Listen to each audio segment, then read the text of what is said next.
الحمد للہ رب العالمین الحمدللہ نحمدہ ونستعینہ والصلاۃ والسلام علی سید المرسلین وخاتم النبیین ابی القاسم محمد اللهم صل على محمد وآل محمد وآلہ طیبین الطاہرین المعصومین المعصومین اما بعد قال اللہ تبارک و تعالی فی کتابہ المجید بسم اللہ الرحمن الرحیم ان الحسین مصباح الہدی وصفیۃ النجاۃ صلوات محمد اللهم صل على محمد وآل محمد. ارباب اعضاء، جس حدیث مبارک کے ذیل میں ان مجالس کا سلسلہ شروع ہوا ہے پہلی محرم سے کہ ان الحسین مصباح الہدی و سفینۃ النجات، کہ حسین ہدایت کا چراغ ہے اور نجات کی کشتی ہے. فیضان محترم، جب اس چیز کے بارے میں نے سوچا کہ نگرام میں مجلس پڑھنے کے لیے کیوں نہ ایک ایسی حدیث کا انتخاب کیا جائے کہ جس کے اوپر حدیث تو بہت ہی چھوٹی سی اور مختصر نظر آتی ہے، مگر قسم خدا کی کہ اس حدیث کے ذیل میں نہ جانے کتنے اشرے پڑھے جا سکتے ہیں، واقعاً کم ہے. یہ وہ نایاب گوہر ہے، یہ حدیث نہیں ہے، بلکہ میں کہوں گا کہ یہ حدیث کی شکل میں ہم سب کے پاس ایک ایسا سرمایہ ہے، ایک ایسا گوہر ہے، ایک ایسا ہیرا موجود ہے کہ جس کے ذریعے سے کربلا کا نچوڑ ہمارے سامنے پیش کر دیا گیا ہے.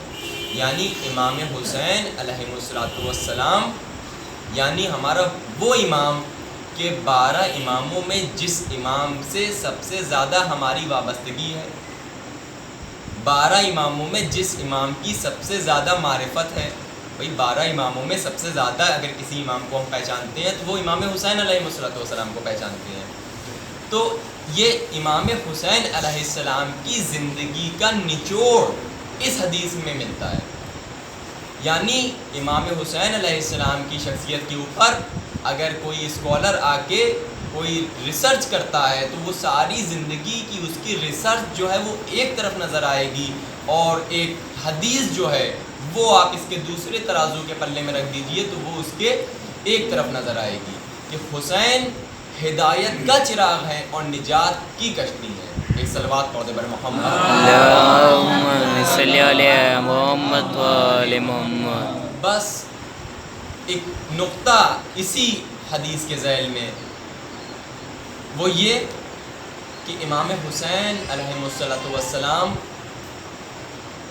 کے پاس شخصیت بھی ہے اور مقام بھی ہے. دو چیزیں ہیں. بہت ہی آسان الفاظ میں کوشش کر رہا ہوں کہ جس منزل تک آپ کو لے جانا چاہتا ہوں کم سے کم الفاظ میں اور کم سے کم وقت کو لیتے ہوئے اس منزل تک آپ کو پہنچا سکوں. امام حسین دو چیز کے مالک ہیں، ایک مقام، ایک شخصیت. اذان محترم، اگر مقام انسان کے پاس جو موجود ہے اگر وہ بلند ترین نہیں ہے تو انسان کی شخصیت کتنی اچھی کیوں نہ ہو وہ پھیکی نظر آتی ہے. اور اگر کتنی اچھی شخصیت نہ ہو مگر اس کے پاس مقام نہ ہو تو وہ شخصیت، وہ مقام کسی کام کا نہیں ہوتا ہے. مقام سے مراد یہ دنیاوی مقام نہیں ہے بلکہ معنوی مقام کی میں بات کر رہا ہوں. جو معنوی مقام امام کے پاس تھا، یعنی امام کی حیثیت رکھتے تھے کہ آپ خود ایک امام تھے، یعنی آپ کے پاس امامت کا مقام بھی ہے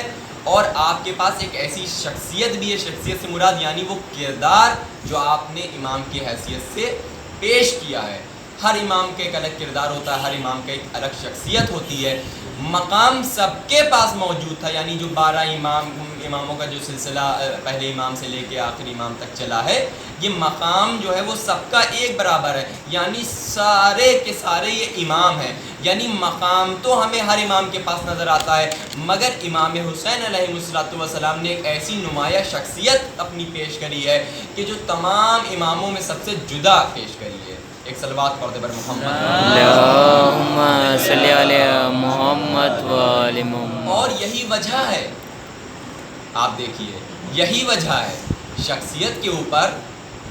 اتنی امپورٹنس، اتنی ویلیو اسی لیے دی جاتی ہے کہ مقام تو سارے 12 اماموں کے ایک جیسے ہیں، سب امام ہیں، اول بھی محمد ہیں، آخر بھی محمد ہیں، اوسط بھی محمد ہیں، سارے کے سارے کلون محمد، سب کے سب یہ محمد ہیں، مگر ایک ایسی شخصیت امام حسین علیہ السلام نے پیش کری ہے کہ جو آپ کو سارے اماموں میں الگ نمایاں کر رہی ہے، الگ طریقے سے آپ کو آگے پیش کر رہی ہے۔ اور یہی وجہ ہے کہ سب سے زیادہ جس امام سے ہم نزدیک ترین، جو ہمارے پاس ہماری زندگی سے جو نزدیک ترین اگر کوئی امام ہے تو وہ امام مظلوم امام حسین علیہ السلام کی ذات ہے۔ آخر ان کی شخصیت میں ایسا کیا ہے، ایسی کیا وجہ تھی کہ یہ 11 اور 12 اماموں میں سب سے زیادہ جدا ان کی شخصیت کیسی تھی؟ آخر انہوں نے ایسا کیا کام کیا تھا؟ آخر انہوں نے ایسا کون سا کردار پیش کر دیا تھا کہ رہتی دنیا تک ایک ایسی مثال پیش کر دی ہے کہ سارے اماموں کے جو فضائل ہوتے ہیں ان سے ہم اتنا زیادہ آشنا نہیں ہیں جتنا ہم امام حسین علیہ السلام کی ذات سے، جتنا ہم امام حسین علیہ السلام کے کردار سے آشنا ہیں۔ ایسی آخر کیا وجہ ہے فیضان محترم؟ یہ بھی ایک کوشچن مارک ہے، ایک بہت بڑا سوال ہے فیضان محترم۔ میری کوشش یہ ہوتی ہے کہ ایک سوال آپ کے سامنے پیش کیا جائے اور پھر اس کے بعد اس کا جواب آپ تک پہنچایا جائے۔ تو یہاں تک جو ابھی تک سلسلہ آیا تھا یہ سوال تھا۔ سوال یہ ہے کہ آخر امام حسین علیہ السلام کی شخصیت کے اندر آخر ایسا کیا پایا جاتا ہے، آخر ایسی کیا وجہ ہے آپ کے کردار میں، آپ نے ایسا کیا کام کر دیا ہے کہ 12 اماموں میں 11 اماموں کی جو شخصیت ہے وہ ایک طرف نظر آتی ہے۔ دیکھیے مقام سب کا ایک برابر ہے، میں یہ نہیں کہہ رہا ہوں، میری بات کا جو ہے کوئی غلط مطلب نہ نکال لے، میں سب کو محمد کہتا ہوں، سارے ایک برابر ہیں، سارے امام ہیں، مگر کچھ ایسی شخصیتیں بھی ہوتی ہیں کہ کچھ ایسا کام کر جاتی ہیں جو سب میں، اور کسی امام کو ہدایت کا چراغ نہیں کہا گیا اور کسی کو نجات کی کشتی نہیں کہا گیا۔ آخر ایسی کیا وجہ ہے؟ وجہ کربلا میں امام حسین علیہ السلام نے اپنے قیام جب آپ نے کیا تو اس وقت آپ نے قیام میں اپنے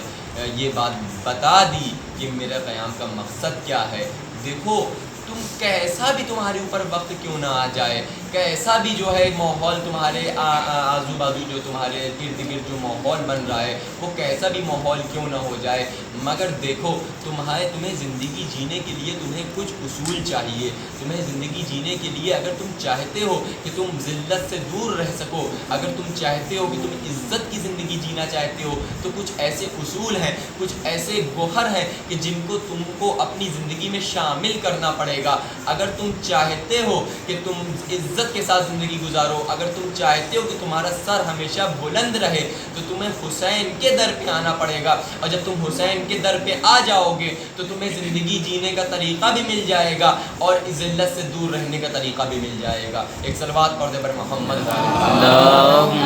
صلی علی محمد و آل محمد۔ امام حسین علیہ السلام نے کربلا کے میدان میں آ کے جو اپنا پیغام دیا ہے، یہ پیغام ایک ایسی شکل اور ایسی صورت میں دیا ہے کہ آپ آ کے دیکھیے کہ یہ واحد دنیا کا ایک ایسا پیغام ہے، واحد دنیا کا ایک ایسا مقصد اور مشن بتا دیا امام نے کہ دیکھو میرا مقصد جو ہے وہ تنہا میرا مقصد نہیں ہے، بلکہ جو میرا مقصد ہے وہ ہر مجھ جیسے کا مقصد ہونا چاہیے۔ جس انسان سے میں نے دوری اختیار کری ہے، مجھ جیسے ہر انسان کو اس جیسے انسان سے دوری اختیار کرنی چاہیے۔ اگر تم چاہتے ہو کہ تم آ کے دیکھو تو تم آؤ کربلا میں، دیکھو امام حسین نے کتنی خوبصورت انداز میں ان تمام رنگوں کو رنگ دیا ہے اپنی شخصیت میں۔ آپ دیکھیے کہ کوئی بھی انسان آ کے اس بات کا دعویٰ نہیں کر سکتا کہ کربلا میں فلاں انسان کے لیے یا ایک پارٹیکولر ایج گروپ کے لیے کوئی عبرت امام نے نہ چھوڑی ہو نہ باقی رکھی ہو۔ عزیزان محترم، اگر بزرگوں کے لیے بھی اس میں عبرت موجود ہے، جوانوں کے لیے بھی اس میں عبرت موجود ہے، بچوں کے لیے بھی اس میں عبرت موجود ہے، ہر رنگ نسل، ہر ایج، ہر عمر، ہر طریقے سے امام نے یعنی ایک مکمل و جامع مشن امام نے پیش کیا ہے۔ عزیزان محترم، مشن تو زمانے میں بہت مل جاتے ہیں اور مشعل راہ دکھانے والے بھی زمانے میں بہت مل جاتے ہیں، مگر یہ جامع مشن جو پیش کیا ہے، ایک مکمل و مستحکم جو مشن پیش کیا ہے، یہ اگر زمانے میں جب انسان آ کے دیکھتا ہے تو سوائے امام مظلوم کے مشن کے زمانے کو کوئی اور مشن نظر نہیں آتا ہے، کوئی اور مقصد نظر نہیں آتا ہے، کوئی اور آواز نظر نہیں آتی ہے، صرف اور صرف وہ آواز نظر آتی ہے جو امام مظلوم نے کربلا کے میدان میں آواز اٹھائی ہے۔ اور وہ آواز کیا تھی؟ امام نے کس کے لیے آواز بلند کری تھی؟ کہا امام نے انسانیت کے لیے آواز بلند کری تھی، امام نے انسانیت کے دفاع کے لیے آواز بلند کری تھی، امام نے جو بگڑے ہوئے معیار تھے، جو گرے ہوئے معیار تھے، جو انسانوں کے گرے ہوئے ضمیر تھے، امام نے ان کی پستی میں یہ جو انسان چلا جا رہا تھا اس کے عروج کے لیے امام نے قیام کیا تھا۔ یہ جو انسانیت جو مٹتی چلی جا رہی تھی، امام نے اس کو دوبارہ زندہ کرنے کے لیے قیام کیا تھا۔ ایک صلوات پڑھ دے بر محمد و آل محمد۔ اللہم صلی علی محمد و آل محمد۔ بس آپ دیکھیے کہ امام نے کس خوبصورت انداز میں آ کے ان رنگوں کو رنگا ہے۔ عزیزان محترم، نہ جانے کس طرح کے کن چیزوں کا بس میں آخری نقطہ آپ کے سامنے میں پیش کرنا چاہتا ہوں، وہ یہ کہ ایک خوبصورت چیز ایک کربلا میں یہ بھی دیکھنے کو ملتی ہے، بہت ہی اچھی چیز ہے، اس کے اوپر ہمیں غور و فکر آ کے کرنا چاہیے۔ تمام لحاظ سے، تمام نظریات سے دیکھیے، ہر چیز کو دیکھنے کا ایک نظریے ہوتے ہیں، اینگل ہوتا ہے۔ ہم مثال کے طور پہ یہ ممبر اگر یہاں پہ رکھا ہوا ہے، اس ممبر کو اگر ہم سامنے سے جا کے دیکھیں گے تو یہ ایک ہمیں الگ نظریے سے رکھا ہوا نظر آئے گا۔ اس کو ہم سائڈ سے دیکھیں گے، دائیں جانب سے دیکھیں گے تو اس کا ایک الگ شکل میں نظر آئے گا، بائیں جانب سے دیکھیں گے ایک الگ صورت میں نظر آئے گا، اوپر سے دیکھیں گے تو ایک الگ صورت میں نظر آئے گا۔ اسی طریقے سے ہمارے سامنے یہ کربلا ہے، اور کربلا کے جو سبق ہیں، کربلا کے جو درس ہیں، ان کو بھی، اس کربلا کو بھی ہمیں چاہیے کہ کربلا کو ہم ہر اینگل سے، ہر نظریے سے ہم دیکھنے کی کوشش کرنا چاہیے۔ ایک نظریہ جو آخر بات میں آپ تک پہنچانا چاہتا ہوں اس سوال کے جواب میں، ایک نظریہ جو امام نے ایک اور پیش کیا کربلا کا، وہ یہ کہ رشتوں کی خوبصورتی کو بتایا ہے کہ دیکھو، اگر خدا نے تم کو اس دنیا میں خالی نہیں بھیجا ہے، بلکہ خدا نے تم کو اس دنیا میں رشتوں کی، کچھ ایسے رشتوں کی خوبصورتی دے کے بھیجا ہے کہ کبھی کسی کو تمہارا باپ بنایا ہے، کبھی کسی کو تمہارا بیٹا بنایا ہے، کبھی کسی کو تمہارا بھائی بنایا ہے، کبھی کسی کو تمہاری پھوپھی بنائی ہے، کبھی کوئی چچا بنایا ہے، کبھی کسی کو بھتیجا و بھانجا بنایا ہے۔ عزیزان محترم، یہ تمام رشتے کربلا میں ہمارے سامنے مثال بن گئے ہیں کہ دیکھو، اگر تم چاہتے ہو کہ کس طرح سے تم اپنے تمام ان رشتوں کو خوبصورت انداز میں لے کے آگے بڑھ سکتے ہو، خدا کی راہ میں کیسے آگے بڑھ سکتے ہو، تو آؤ تمہیں حسین کی اس راہ کو دیکھنا پڑے گا، حسین کے اس مشن کو کربلا میں آ کے دیکھنا پڑے گا، کیسے یہ رشتے آپس میں متحد ہوتے ہوئے نظر آ رہے ہیں کہ جو بھتیجا ہے وہ چچا کے اوپر اپنی جان نچھاور کرنے کے لیے تیار بیٹھا ہے، جو بھانجے ہیں وہ اپنے چچا پہ جان نچھاور کرنے کے لیے بیٹھے ہیں، بھائی اپنی چچا کی بھائی پہ جان قربان کرنے کے لیے آمادہ ہے، بیٹا باپ کے اوپر جان کو نچھاور کرنے کے لیے آمادہ ہے، پھوپھی کا دل لگا ہوا ہے بھتیجے میں۔ مطلب کس انداز سے آپ دیکھیے کہ رشتوں کی خوبصورتی امام نے جو ہے کربلا میں، یہ بھی ہمارے لیے بہت اہم درس ہے کہ ہم بھی جو اپنی زندگی میں جیتے ہیں، ہماری بھی جو پرسنل لائف چلتی ہے، ہمارے درمیان بھی ایسے ہی رشتے ہیں۔ ہم بھی اگر چاہتے ہیں کہ ان رشتوں کو ہمیں کیسے نبھانا ہے، کیسے ہمیں خوبصورت انداز میں ان تمام رشتوں کو ایک رکھتے ہوئے متحدہ انداز میں ہم خدا کی راہ میں کمال کی منزل تک پہنچنا چاہتے ہیں، تو ہمیں حسین کے در تک آنا پڑے گا۔ بس اگر ہم حسین کے در تک آ جائیں گے تو ہمیں رشتوں کی خوبصورتی بھی مل جائے گی اور زندگی کو جینے کا سلیقہ بھی مل جائے گا۔ ایک صلوات پڑھ دے بر محمد اللہم صلی علی محمد و آل محمد۔ بس آپ دیکھیے کہ کس انداز میں کربلا میں رشتوں کی اہمیت کو امام نے بتایا ہے کہ دیکھو، جب رشتے تمہارے کتنا بھی تمہارا اہم ترین رشتہ کیوں نہ ہو، مگر ان تمام دنیاوی رشتوں سے زیادہ تمہارا ایک رشتہ جو تمہارا معنوی رشتہ ہے، جو تمہارا پروردگار کے ساتھ رشتہ ہے، خدا نے ان تمام رشتوں میں اس ایک رشتے کو سب سے افضل بتایا ہے کہ خدا بند متعال کہتا ہے کہ دیکھو اے میرے بندے، میں تمہاری شہرک سے بھی میں تجھ سے قریب ہوں۔ یہ خدا بتا رہا ہے کہ دیکھو باپ بیٹے سے جدا ہو سکتا ہے، بھتیجا چچا سے جدا ہو سکتا ہے، مگر خدا رب اور اس کے بندے کا ایک ایسا رشتہ ہے کہ اس رشتے کی دفاع کے لیے انسان کو اگر اس دنیا میں کسی بھی رشتے کی قربانی پیش کرنا ہو تو اگر امام حسین علیہ السلام کو اپنا آئیڈیل مانتا ہے تو کبھی اس کو پیچھے نہیں ہٹنا چاہیے، بلکہ وہ ہمیشہ ان تمام رشتوں کی قربانی اس ایک رشتے کو بچانے کے لیے پیش کر دے۔ یہی حسین کا بتایا ہوا راستہ ہے اور یہی اسی کو کربلا کہتے ہیں۔ ایک صلوات پڑھ دے بر محمد۔ اللہم صلی علی محمد و آل محمد۔ بس عزیزان محترم، ان تمام رشتوں کی خوبصورتی کو ہی کربلا کہتے ہیں، اور جب یہ رشتے ہوتے ہیں جب ہمارے درمیان میں، تو ہمارے ان رشتوں میں آپس میں کبھی جو ہے کھٹے میٹھے رشتے ہوتے ہیں، کبھی مٹھاس بھی ہوتی ہے، کبھی کڑواہٹ بھی ہوتی ہے، اور امام نے یہی چیز ہم کو بتائی ہے کہ دیکھو خوشیوں میں کیسے تم ایک دوسرے کے ساتھ رہو، غم میں کیسے تم ایک دوسرے کے لیے کاندھا بنو۔ امام نے ہر چیز ہمارے لیے، کوئی ایک گوشہ ہمارے لیے ایسا تنہا نہیں چھوڑا ہے کہ جس میں ہم جو ہے بے وارث نظر آئیں، ہمیں جو ہے کہیں سے اب اس چیز کے لیے جینے کا پیٹرن نہ ہمیں ملے۔ امام نے کوئی ایسا ایک ایسی سنگل چیز جو ہے امام نے وہ نہیں چھوڑی ہے ہمارے لیے۔ بس اذان محترم، جب ہمارے درمیان میں ہمارا کوئی عزیز ہم سے جدا ہو جاتا ہے، میں نے آپ کی جو یہ سعادت تھی میں اس کی منزل تک پہنچانا چاہتا ہوں کہ یہ جو ہمارے درمیان میں جب کوئی ہمارا رشتہ، ہمارے رشتہ دار، ہمارا جو جس سے رشتہ جڑا ہوتا ہے، انسیت ہوتی ہے، جب وہ ہم سے دور ہو جاتا ہے اور اس دنیا فانی کو الوداع کہہ دیتا ہے، تو ہم جو ہے کس قدر غمگین ہوتے ہیں، ہم کیا چاہتے ہیں۔ عزیزان محترم،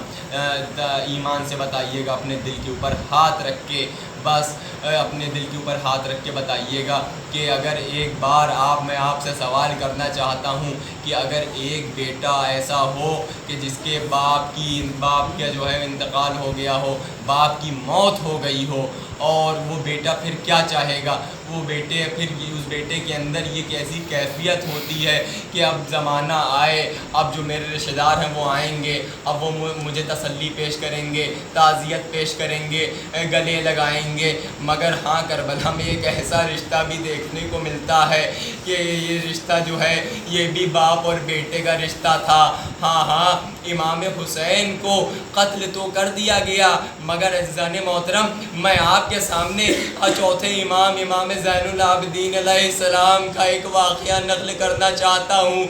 بس راوی لکھتا ہے کہ امام کو جو ہے کربلا میں جب شہید کر دیا گیا، اس کے بعد امام تنہا ہے، اور جو رسول کے صحابی ہیں جناب جابر آتے ہیں۔ عزیزان محترم، آپ سب اس بات کے شاہد ہیں، آپ سب اس بات کی گواہی دیں گے کہ جب کسی کے گھر میں موت ہو جاتی ہے اور بیٹا جو ہے وہ صدمے میں ہوتا ہے، تو طریقہ تو یہ ہوتا ہے کہ رشتہ دار آتے ہیں، اس کو گلے لگاتے ہیں، مگر تاریخ کے پنوں میں ارے حسین علیہ السلام کی قسمت ساری دنیا سے الگ نمایاں ہوتی ہے، الگ نظر آتی ہے۔ ارے امام جیسے ہی جابر کو دیکھتے ہیں، ارے لپک کے جابر کو گلے لگا دیتے ہیں۔ اے جابر، یہ جو زمین دیکھ رہے ہو، ارے اس زمین پہ میرے بابا کو ذبح کیا گیا ہے۔ اے جابر، ارے مجھ کو کوئی تسلی دینے والا تو نہ تھا، ہاں مگر میرے ہاتھوں میں ہتھکڑیاں باندھ دی گئیں، گلے میں خاردار توق باندھ دی گئی۔ بس امام کے دل میں ایک ایسا پہاڑ غموں کا ٹوٹ رہا تھا غموں کا ایسا سمندر سیلاب مار رہا تھا کہ امام کل کے اپنے بابا پہ گریہ نہیں کر سکتے تھے۔ بس ایک آخری روایت آپ کے سامنے پیش کرنا چاہتا ہوں۔ ہاں عزیزان محترم، مصائب کی منزل آ چکی ہے۔ آپ جو ہے وہ امام پہ گریہ کے لیے آمادہ ہو چکے ہیں۔ ہاں عزیزان محترم، بس آپ گریہ کے لیے آمادہ ہوئے ہیں نا، گریہ کی ایک آپ کے سامنے روایت میں پیش کرنا چاہتا ہوں۔ امام موسیٰ کاظم علیہ السلام سے حدیث نقل ہے کہ راوی کہتا ہے کہ جب ماہ محرم کا چاند نمایاں ہوتا تھا تو میں نے کبھی بھی آل رسول میں سے جو امام موسیٰ کاظم تھے ان کو کبھی ہنستے ہوئے نہ دیکھتا تھا، بلکہ جب محرم کا چاند نمایاں ہوتا تھا تو ایک ایسی کیفیت طاری ہو جاتی تھی امام پہ کہ امام کا چہرے کا رنگ زرد پڑ جاتا تھا، امام کی آستینیں کوہنیوں تک چڑھ جاتی تھی۔ امام رضا آپ کے فرزند فرماتے ہیں